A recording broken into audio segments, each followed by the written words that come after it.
Breaking news on ABC 17 News at 10. Right now, protests in Ferguson are taking a violent turn.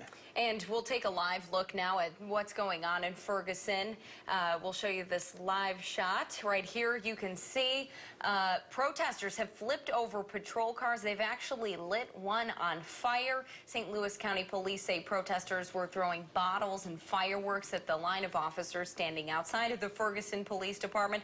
There have been a handful of arrests, but we did see that patrol car set on fire, just like the two that were set on fire last night. Right. It looks like that one may be not the same one because we lost the feed for a moment, but that looks like the windshield is certainly gone and some damage to it. The other one again was looked like it was on fire at the time. There are protests also going on, not just in Ferguson, but all around the country, from D.C. to L.A. and Atlanta up into New York City. And the protests, of course, come after the grand jury's decision not to file charges against the officer who shot and killed Michael Brown. Tonight, the St. Louis County Police Department has extra guardsmen backing up officers, and Governor Nixon ordered the National Guard troops, additional troops that is, to come in after last night's unrest. Many businesses, of course, looted. You know this by now. More than a dozen buildings burned to the ground. Protesters set patrol cars on fire, and they threw bricks at officers and police as they seized automatic weapons even.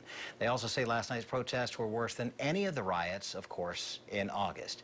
Now, Governor Nixon ordered up the National Guardsmen, and that order came minutes after the mayor of Ferguson criticized the governor for not doing enough to protect the area. ABC 17's Dana Clemens took a look at the governor's plans for tonight and how they're panning out so far. Dana. Marissa, last night, 700 National Guardsmen were stationed in what the governor calls vital spots around the Ferguson area. Obviously, after last night's violent protests, lootings, and shootings, Governor Nixon says more troops were needed. So he called in a total of 2,200 National Guardsmen for tonight. Keep in mind, this is in addition to the hundreds of Ferguson police officers, St. Louis County police officers, highway patrol troopers, and FBI also in Ferguson. The Guard's rapid response teams will be positioned so that they are ready to act at a moment's notice if challenges arise. What they've gone through is unacceptable. No one should have to live like this. No one deserves this. Governor Nixon continued to ask for peace, as did the troopers and the director of public safety for Missouri, all agreeing violence will not be tolerated. They will work more, they will work harder, and we will work harder, but we will not have a repeat of last night's activities. There will be a significant presence in the community, and we hope that we will protect the property and protect the businesses of those people in Ferguson.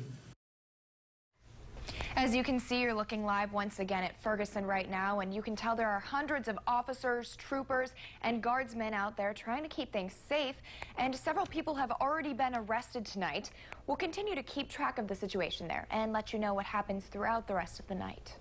Dana, thank you. And as you can see there, it looks like some of the guardsmen got to the scene of that car. It looks like they were pushing the crowd away. The governor says he will continue to increase the amount of law enforcement and security in Ferguson until things are calm and safe.